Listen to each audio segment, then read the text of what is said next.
বন্ধুরা, কোরআনকে নিয়ে কীভাবে মিথ্যে কথা বলছে নাস্তিকের বাচ্চা, দেখুন ভিডিও শেষে আমি কিছু বলছি, ভিডিওটাকে আপনারা দেখুন। যেটা আদি কোরআন ছিল, সে কোরআন বদরের যুদ্ধে পুড়ে ছাই হয়ে যায়, জেনে রাখুন। ইতিহাস আমার কাছে আছে, পিকে হিটলার লেখা ইতিহাস আমার কাছে আছে। এবং তারপরে 27 জনের শয়তানের দল মিলে এই কোরআন লিখেছে, এবং বারে বারে এই কোরআনের মধ্যে এমন এমন জিনিস ঢুকানো হয়েছে, বাচ্চাদের শেখানো হচ্ছে, হে মুসলমানগণ, অমুসলমানদের যেখানে পাইবে সেখানে বন্দি করিবে, নির্মম ভাবে হত্যা করিবে। কোরআনে লেখা আমার কাছে আছে কোরআন। আমি সে ধর্মগ্রন্থ ভরে প্রস্রাব করি, সে ধর্মগ্রন্থ আমি যখন তখন পুড়িয়ে ফেলতে পারি। মানবতা বিরোধী সেই ধর্মগ্রন্থ। আর আমার মাননীয় মুখ্যমন্ত্রী তাদেরই উস্কানি দেয়, সেই ইমাম ভাতা দিয়ে দিলাম।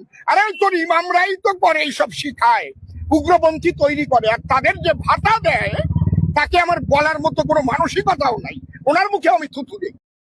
এই নাস্তিকের বাচ্চা শোন, এটা হচ্ছে গণতান্ত্রিক রাষ্ট্র, অর্থাৎ এখানে প্রত্যেক ধর্মের মৌলিক স্বাধীনতা রয়েছে।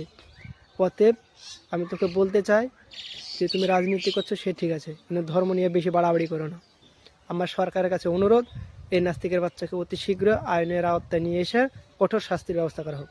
আর বন্ধু, তোমাদেরকে বলতে চাইছি এই ভিডিওটাকে প্রচুর পরিমাণে শেয়ার করো, যাতে এই নাস্তিকের সাজা হয়।